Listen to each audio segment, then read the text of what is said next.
Lord of the Mysteries. Chapter 11, Real Culinary Skills.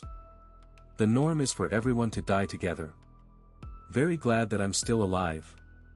Fortunate that I'm still alive. Klein shivered and quickly ran to the door, trying to catch up with the policeman and ask for protection. But as soon as he reached the handle, he suddenly stopped. That officer talked so horribly about it. Why didn't they protect me, an important witness or key lead? Isn't that too careless? Were they just probing me? Or maybe it's a bait. All kinds of thoughts rushed into Klein's mind. He suspected that the police were still secretly watching him, observing his reaction. He felt much calmer after thinking of this and was no longer so panicked. He slowly opened the door, deliberately shouting with a trembling voice at the staircase, "You guys will protect me, right?" Tap, tap, tap. There was no response from the police officers, and there was no change in the rhythm of the contact between the leather shoes and the wooden stairs. "I know. You'll do that." Klein shouted again in a tone of feigned conviction, trying to act like a normal person that was in danger. The sound of footsteps gradually weakened and disappeared into the bottom floor of the apartment. Klein snorted and laughed. Isn't that response too fake? Their acting skills are not up to standard. He did not run after them. Instead, he turned back to the room and closed the door behind him. In the next few hours, Klein fully expressed what they called back in Foodaholic Empire, China, restlessness, nervousness, agitation, inadvertence and murmuring words that he did not understand. He did not slack just because there was no one around. This is called the self-cultivation of an actor. He laughed at himself in his heart. When the sun moved to the west, the clouds on the horizon appeared to be reddish-orange. Tenants in the apartment came home one after another. Klein shifted his focus elsewhere. Melissa is almost done with school. He looked at the stove, lifted the kettle, peeled off the coal and took out the revolver. Without pause or delay, he reached to the back of the board under the double-decked bed where more than 10 wooden strips were staggered out. After clipping the left wool between a piece of wooden strip and board, Klein straightened up and waited uneasily, fearing that the police would burst open the door and rush into the room with guns in their hands. If it was an age of steam, he was certain he would not be seen by anyone when he did that.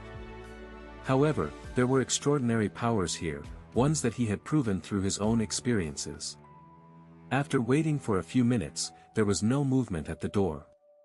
There was only the chatter between two tenants who were heading for the heart of the Wild Bar on Iron Cross Street. Phew. Klein exhaled, feeling assured. All he needed to do was wait for Melissa's return and cook the stewed mutton with tender peas. When the idea came to Klein's mind, his mouth seemed to taste the rich flavor of the gravy. He remembered how Melissa cooked stewed mutton with tender peas.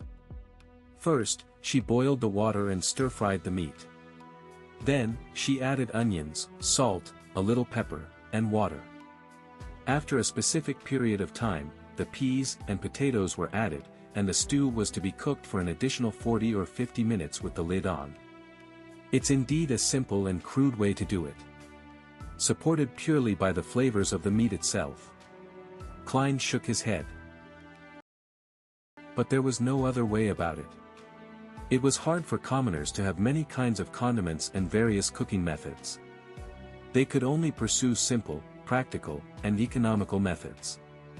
As long as the meat was not burnt or spoiled, anything was good for people who could only eat meat once or twice a week. Klein was not a very good cook himself and ordered takeout food most of the time. But by cooking 3 or 4 times a week, after many weeks of accumulated practice, he had a passing standard and felt that he would not let the pound of mutton down. When Melissa comes back to cook it, it will be done after 7:30 p.m. She would be starving by then. It's time for her to see what real cooking is. Klein made an excuse for himself. First, he started the fire again, went to the bathroom to collect water, and washed the mutton. Then he took out the kitchen boards and knives before chopping the mutton into tiny chunks. As for the explanation for his sudden culinary skills, he decided to blame it on the dead Welsh McGovern, who had not only hired a chef who was good at the Mysticism flavor, but also often created his own delicacies and invited people to try them. Well, the dead cannot refute me. Nevertheless, TSK, this is a world with beyonders, the dead are not necessarily unable to speak. With that in mind, Klein was a little guilty conscience. He threw aside his confused thoughts and put the meat into the soup bowl. Then he took out the condiment box and added in a spoonful of the crude salt, half of which had begun yellowing. In addition, he cautiously took some black pepper grains from a special small bottle, mixing and marinating them together. He placed the saucepan on the stove and, while waiting for it to heat up, Klein rummaged for the carrots from yesterday and cut them into pieces with the onions he bought today.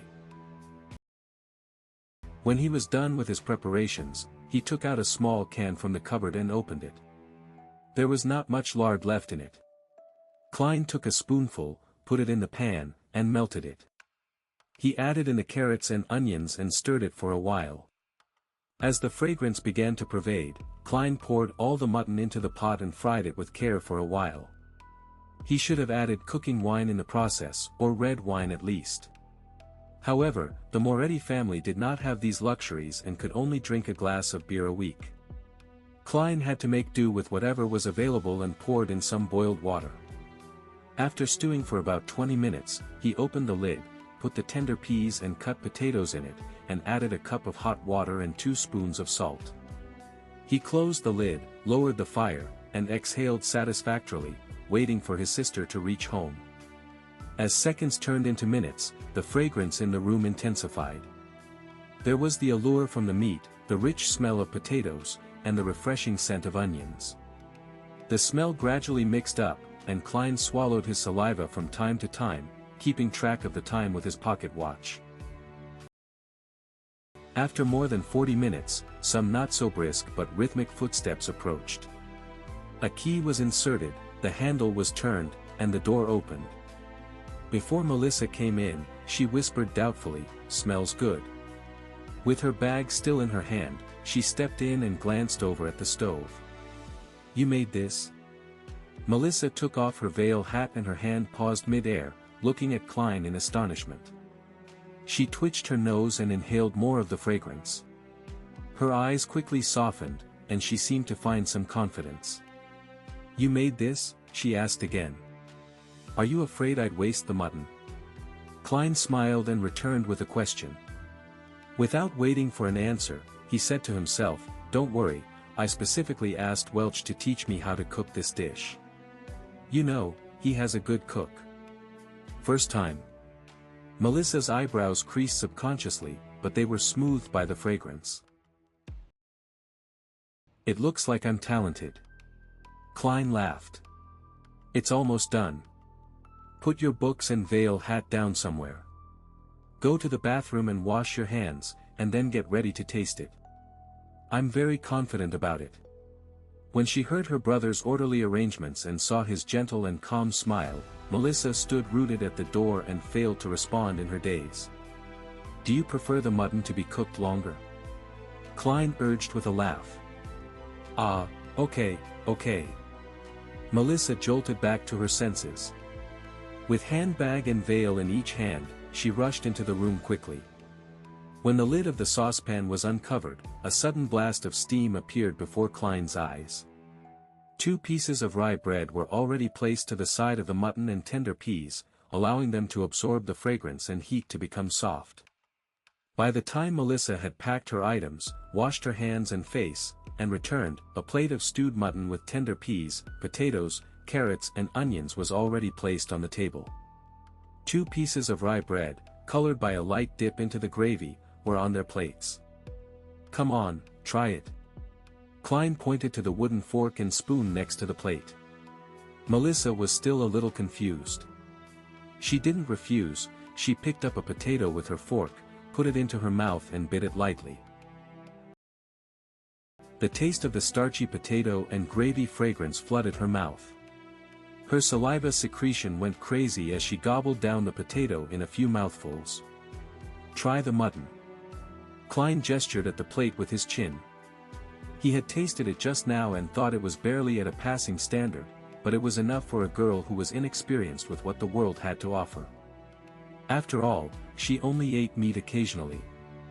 Melissa's eyes were filled with anticipation as she carefully forked some mutton. It was very tender and, as soon as it entered the mouth, nearly melted.